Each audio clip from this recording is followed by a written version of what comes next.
ప్రస్తుతం drugs case తెలంగాణలో సంచలనం సృష్టిస్తోన్న సంగతి తెలిసిందే.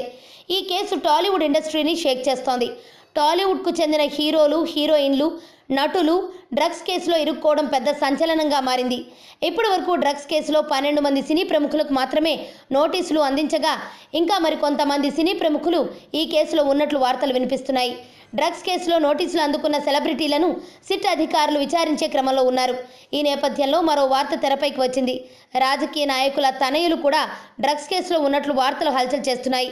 ఏపీకి చెందిన రాజకీయ నాయకుల కుమారులు డ్రగ్స్ వాడుతున్నారనే వార్తలు వినిపిస్తున్నాయి.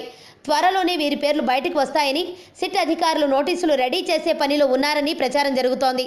ఏపీ రాజకీయ నాయకుల తనయులు గతంలో అనేక కేసుల్లో ఇరుక్కున్న సంగతి తెలిసిందే.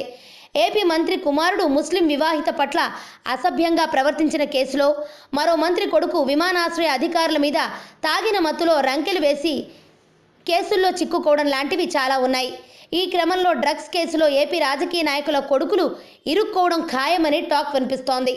ఆరోగ్యవంతమైన జీవితం కోసం మనం పాటించాలి కొన్ని నియమాలని. చిన్ని చిట్కాలతో చింతలేని జీవితాన్ని ఎలా గడపాలి అనే దానికి వీక్షిస్తూనే ఉండండి మన ఆరోగ్యం యూట్యూబ్ ఛానల్. మరిన్ని ఆరోగ్య సూత్రాలకు సబ్స్క్రైబ్ చేసుకోండి.